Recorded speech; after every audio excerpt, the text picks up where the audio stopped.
Hey there, I'm Neil Adams, and you're watching Sequentially Yours, and it's all about comic books.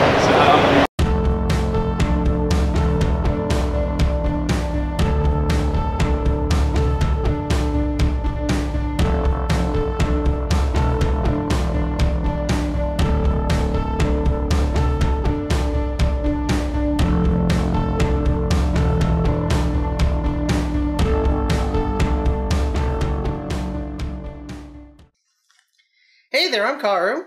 I'm Debbie. And you are watching Sequentially Yours, Cinematically Ours. This is where we look over comic book movies and tell you whether or not you should bother taking a look. And I think we got a good one for you. So, as many of you know, Doctor Strange will be coming out here in the US on the 4th, I believe. So, yes. Friday. Yes. We've got tickets to advanced screening on the 3rd. We've got our seats, all set up. But, did you know that there was a Doctor Strange movie? I didn't. Yeah. And I'm not referring to that one either from the 70s. Nor am I referring to Dr. Mordred, no. I'm referring to Doctor Strange, the Sorcerer Supreme. At one point, Marvel Animation was really actually kicking ass kind of all over the place. They had a lot of really great things coming out, including this particular animated film, which is another Doctor Strange kind of origin story, but I like a lot of the things that they did with this origin, and it also drew very heavily from J. Michael Straczynski's and later Mark Waid's Strange comics, which established a lot of the stuff that you're going to see in the movie coming up, including the whole idea of the mandalas on the hands, because early Doctor Strange stuff kind of only had, light. The hand was covered in yellow or orange or green light, and that was kind of about it. The mandala thing, that was actually a fairly new idea. That was J. Michael Straczynski who came up with that one when he was trying to sort of do Ultimate Doctor Strange. It was a weird book. It was a well-written book. I enjoyed it as far as reboots go. Doctor Strange was in a car accident in that one. He was in a skiing accident, which honestly sounds a little bit less threatening to me. I don't know. I've never been skiing. Have you been skiing? I have been skiing. Do you think that you could get irreparable nerve damage from a skiing accident? Yes. Oh, okay. If you were to... especially if he was on, a double black diamond slope. Which, with Doctor Strange in his early days, would be arrogant enough to do that. Which those are, those are legit ski slopes. Yeah. You have to be a very good skier. They're very steep, and some of them have moguls. Yeah. If one was to, say, run into a tree, hands first, or... It's been a while since I've read that book, but I think that he did this at night as well. Well, yeah, and some of those ski slopes can have woodsy areas, and you're supposed to navigate around those, and if he wound up in the trees, I think he could potentially have that kind of accident. Okay. Yeah, that's fairly realistic, yeah. Okay, cool, so there's that.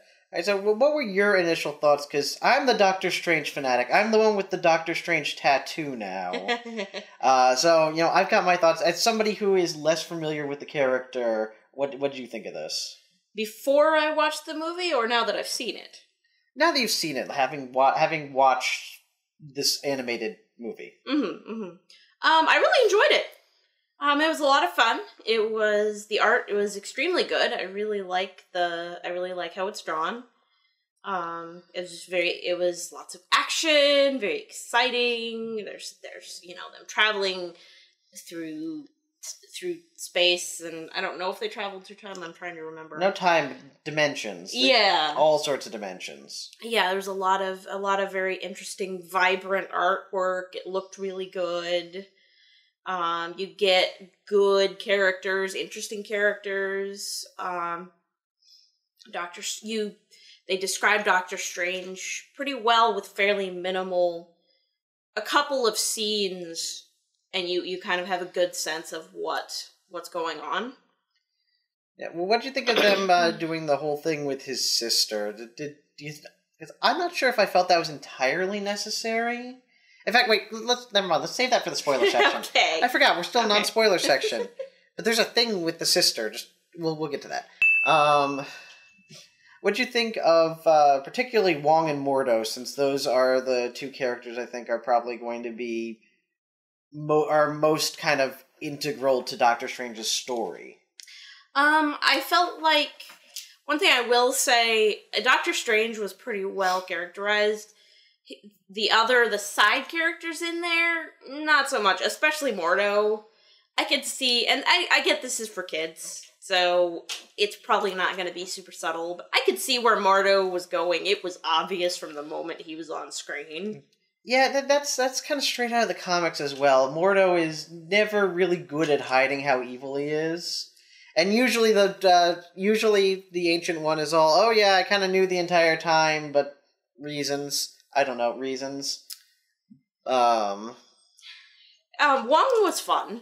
Yeah, Wong, I liked that Wong was very active in this. Mm-hmm. He was fully participating in everything. And he comes across as sort of the mentor figure, actually, in this, more so than the Ancient One, certainly. You know, he's the guy who sees Strange's potential, and he's the guy who pursues Strange and kind of gets him to go to Camertage. That's the name of the town. Ah, okay.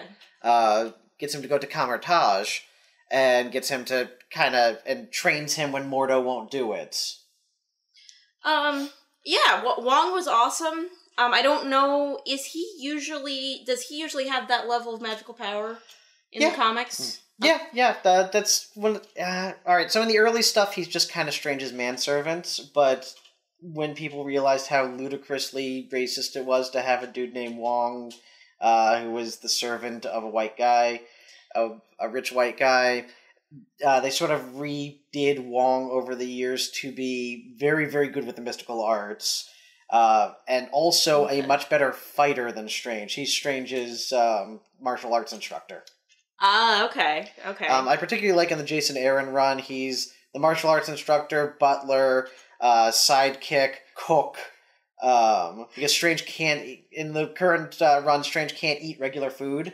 He has to eat this crazy mystical stuff that appears to be things with tentacles that are still alive. And so Wong is the only one who knows how to cook for him. It's kind of great. The Doctor Strange annual that they had fairly recently, I love that Wong is all very anal retentive about getting the Sanctum Sanctorum redone. Rebuilt. Mm-hmm, mm-hmm. And I could see the Wong in this becoming the Wong, in this cartoon becoming the Wong in the comics right now. That it's just, it's fun. They have sort of a sarcastic relationship with one another, and they kind of do in this as well. Yeah, they had good interactions. They kind of good chemistry. Yeah, they had very good chemistry. Yeah. The Ancient One, I think, I don't know how he is different from in the comics.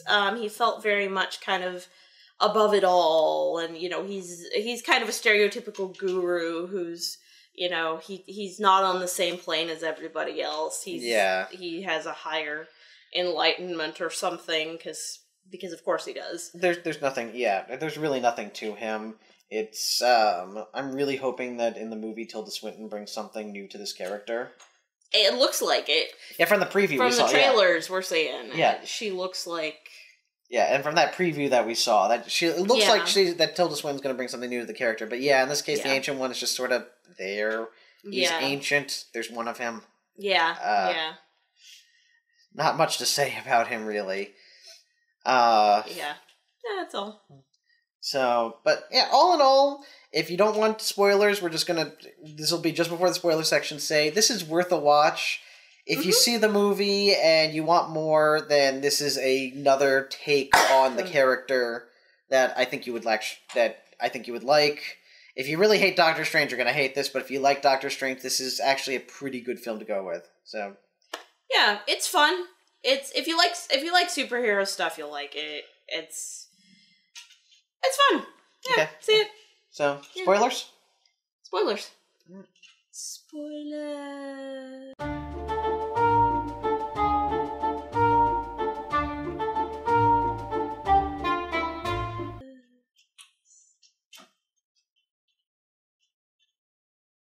Okay, so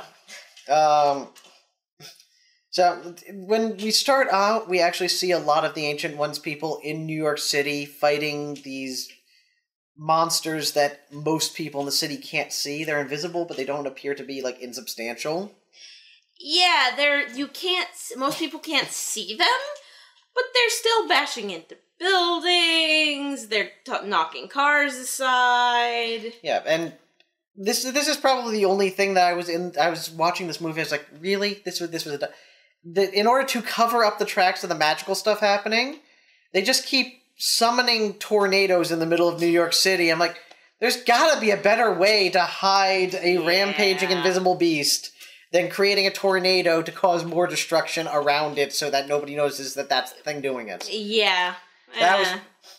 But sort of the big thing about Doctor Strange in this is instead of the comic origin where, you know, he's an arrogant surgeon who gets injured and eventually finds the Ancient One, this really kind of hits home early that Strange has mystical abilities.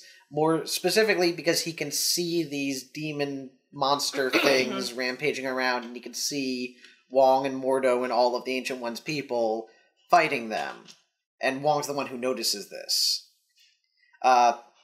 Further, as his car accident is not caused just because he's driving recklessly, but because he actually sees a bunch of souls of children that are in danger in the middle of the road and tries to swerve out of the way and ends up in a car crash. And Dormammu. He also kept seeing the visage of Dormammu as well. Oh yeah, that's right. He keeps seeing the visage of Dormammu. Yeah, so there's a lot of stuff in here that's like, and you know, instead of just dock workers mentioning the Ancient One and, oh, I've got to get to Tibet, no, it's actually Wong shows up and tells him the Ancient One can give you what you need.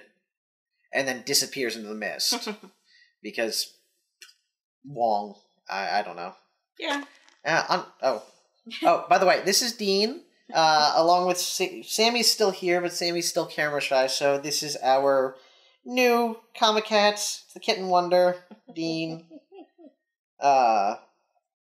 He's not camera shy at all, and you will probably see a lot of him, so get used to the little guy. Alright, so that was the Kitten Wonder. Anyway. So in this one, like I said, they're really hitting home. Strange has magical talent, probably really big magical talent. And honestly, I think it kind of works. At least for a standalone movie. If they were trying to do more out of this, then it's a little too chosen one-y for me. And I can't remember what year this came out. Let me see if I can... is it on the thing what year this came out? 2007. So this was just before Iron Man came out. Oh, okay. And I don't know, like I said, it felt a little too chosen one-y for me. I can do it for one movie, but if it were anything more than that, I would be probably not very happy with it. Yeah, I think Child Logic, personally, I think is kind of, and I don't know, I mean, they don't, the good side of that is they don't play it up as him being the chosen one. No one ever, excuse me, ever is like, oh my god, you're so amazing, or anything like that. And it takes him work to get to figure this out and to learn this. Yeah, it doesn't come easy to him. In fact, I believe he even mentions at one point that everything has come so easy to him in life. Yeah. And this time he actually has to work at it. It's either that, or it was in the preview for the movie that I'm thinking of, or Doctor Strange Mystic Apprentice. It's in one of those. It's in some Doctor Strange origin story. What is? What I just said, with him. Did you... Oh, do you yes, remember him saying that? Yes, that was in the movie. Okay, that was in the movie. Yes, okay. it was in that animated movie. Yes, he did say that. He's like, things have always come easy. Nothing has ever come this difficult to me. Okay, yeah. So, yeah. Which I think is actually a really good way of going about that and giving him this power, but not making it easy on him. It's a nice touch. I like the fact that they use the metaphor of one of the first tasks he's given is he has to tear down this wall. And like he'll tear it down throughout a day and then he'll come back the next morning and it's built again. and he has to come tear it down, and it's his symbolism is not subtle here. Obviously, it's basically, he has to admit to his limitations and let go of them, and that's that whole sort of Eastern philosophy sort of thing. So, but it was well done, and it was a believable emotional arc for him. Yeah, it was absolutely. It didn't rush into him being Sorcerer Supreme. It didn't rush into him, gaining all of this power or gaining even self-awareness. Mm-hmm. It takes him the first 2 acts of the film really are dedicated to him getting over his arrogance and getting over his self-pity. And they do it gradually, so it's not a sudden thing. Mm-hmm. You can feel this movement, and it feels natural. Yeah, you really feel for this character, because at the beginning, he is arrogant, and he's a bit of an asshole, but he is a doctor, and he does care about his patients.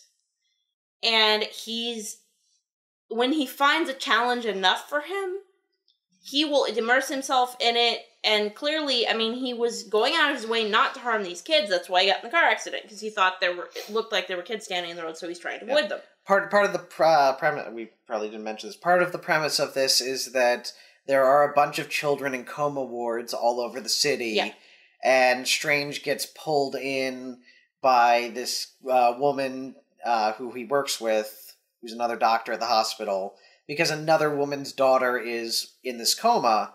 And at first, Strange is not interested because the woman's clearly poor.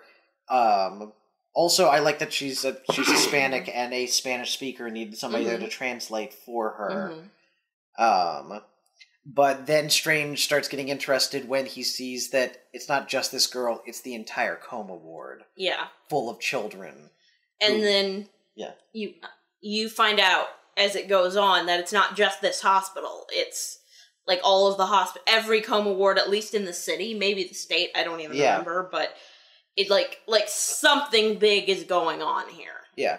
The only thing I didn't like about that was because they were dedicated to doing an origin story, the villains had to be Mordo and Dormammu, when really this is a Nightmare thing. This really would have been a good opportunity to use Nightmare. He's, keeping these kids in comas in order to gain more power out of their continuous dreaming. So, if you're going to do people stuck asleep, then Nightmare really ought to be your villain. The fact that Dormammu was basically gaining magical power from the kids, he was consuming their souls in the Dark Dimension. He was drawing their souls into the Dark Dimension, then consuming them in order to gain more power so that he could pop through into our dimension. And the monsters were his kind of forerunning monsters. He test subjects. Essentially see if he can get things all the way through, and he couldn't quite yet. But, ultimately, though, he's a well-presented character. I buy into him as a person. He's not just a jerk-off. Again, more so than if you look back to, 1963, where just some of the lines, and Stan Lee, he's a wonderful, wonderful creator, but man, was he not good at writing dialogue. It was just so kind of very obvious dialogue, and this was a lot more subtle and a lot more put together. Yeah. I didn't catch who the director was, and I probably should have looked at that, but whoever it was, and I'm going to put their name here, they were really, really good at some of the shots that they were creating. Because, with animation, obviously, you don't have a world to work with. You sort of have to come up with what you want the world to look like in any given shot. And some of these things were just absolutely beautiful and really well structured and well framed and well put together and well balanced. Everything in it worked on almost every level. Oh, agreed. It was very, especially the stuff up in, because I think are they in Nepal, I'm guessing, or Tibet? I think that they said Nepal for this because Tibet is still a hot button issue, and it would have been in 2007 still. But, shots, you get shots in the Himalayas, and, very, very pretty area and pretty scenery, and yeah, very well composed. Where they put the camera is always interesting. It's very visually interesting. There's a lot to look at. There's a lot of detail. Yeah, no, it was all very well put together. This is one of the later Marvel animated films, because shortly after this, obviously the MCU kicked off, and that's where Marvel's attention has been primarily, except in television tie-ins. Right. And you have their ultimate cartoon universe as well that's going on right now. But for the most part, these standalone animated features of Marvel movies, where they did Invincible Iron Man, they did a Captain America one, they did a couple of Avengers ones. This was sort of among the last of them, and I think this is probably one of their best. And I liked a lot of those. Let's see, is there anything else we specifically want? The voice acting. The voice acting was excellent in this. For all of Mordo's obviousness, Kevin Michael Richardson does him, and wow. That man, he is such a talented voice actor. And I'd love to hear him do kind of any role, because he always brings something unique and weighty to the role. Oh yeah, he's got presence. He's got a lot of presence. Exactly, yeah. Whoever it was that played Strange did a decent enough job. Same with Wong. It's mostly... The voice acting is not bad. It's serviceable, but with the exception of Kevin Michael Richardson, nothing really stood out. Yeah. Visually is where it really does. And visually, Doctor Strange has always been sort of a visual comic. You'd see all these crazy worlds that Ditko created, and, some of the later artists. So, one of my favorite things visually that they did was when he first met the Ancient One. The Ancient One is sort of facing away from him and has this long robe on. And Strange is saying, I was told you could fix my hands. And he says, no, I can't do that, but stay and be my apprentice. And Strange basically says, I don't believe in any of this any of this nonsense. And the Ancient One turns around, and he's sitting cross-legged and floating in midair. And then he puts his feet down and walks off. But he was basically floating at the same height, and until he turned, it looked like he was standing there. It was a really well shot and a really kind of cool visual gag to throw in there. That still, I say gag, but while it was funny, it wasn't. It didn't break from the drama of the scene. It was amusing. Yeah. It wasn't. Yeah, it was. It was amusing, but in keeping with the tone they had going. Yeah. And another little thing that I liked, the first task the Ancient One gives him when he agrees to stay, he tells him to scrub the floor, and Doctor Strange is like, the brushes are there or whatever. And Doctor Strange is like, my hands, I can't hold. How am I supposed to hold the brushes? How am I supposed to hold the brushes? And the Ancient One looks at him and is like, that is between you and the brushes. And walks away. Yeah. Which was really good. It's a great line. It was well delivered. Yeah, I loved that.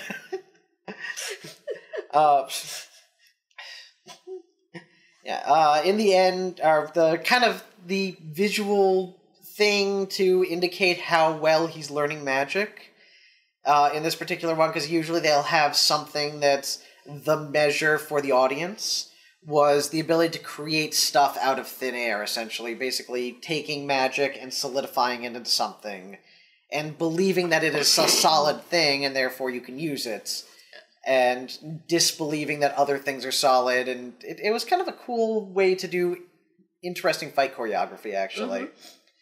But it was a nifty kind of there was a scene where Strange has been there for a while, and he's starting to learn. He's got sort of a cell to himself, his own little room, but it's basically just a cell with stone on the bottom. And at first he doesn't even have a bed or a pillow or anything, because he has to earn those.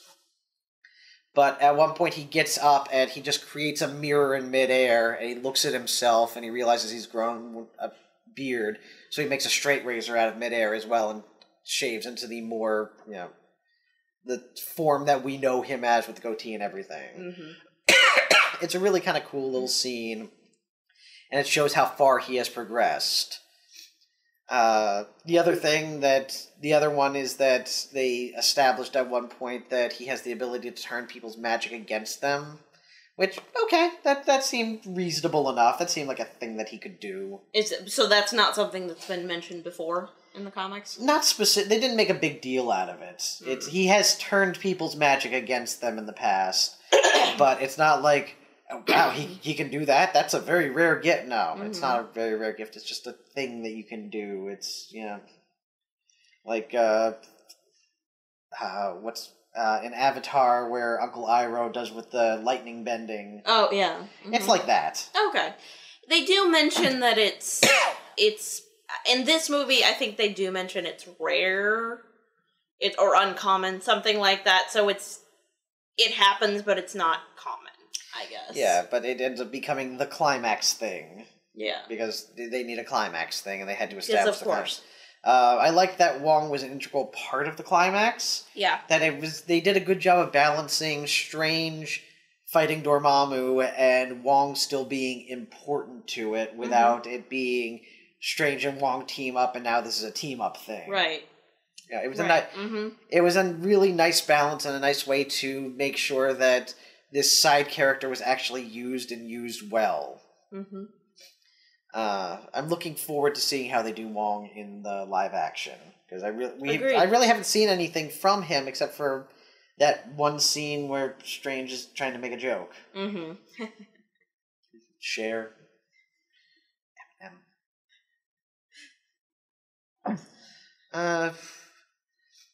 I think that's roughly everything I kind of wanted to say about this. This might be a short video, but we wanted to get this out and let people know about this thing that they probably haven't heard of, but you can get it on Blu-ray for I think like $10 on Amazon, at least in the US. I can't speak for any other country, but I think that's what I paid for. It was about $10 on Blu-ray. Sounds right, yeah.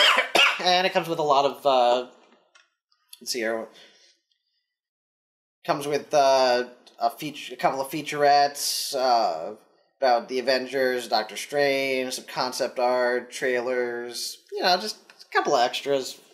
Nothing really important. The important part is that you're getting a good quality of the movie, and I think the movie is absolutely worth watching. It's a well-told story, beautifully presented, and gives an interesting take on Strange's origin that, the origin is so kind of generic. It's practically Iron Fist's origin in many respects, actually. Which, side note also, I can't wait to see Kamertage in the movie, but also how it's different from Kunlun when they introduce Iron Fist. Because in the books, they're basically the same thing. Okay. Chinese-inspired mountain town. Right. Where people do magic. Right. So, I'm looking forward to seeing how they do other things with it. But yeah, all in all, I think this is a worthwhile film. It's, check it out if you get a chance. Yeah, it was a lot of fun. Excuse me. Well drawn, interesting to look at. Yeah, it's definitely worth $10. Yeah. Okay. So we will see you back right after we see the Doctor Strange movie and let you know how that is. But in the meantime, enjoy this and take care. Thanks.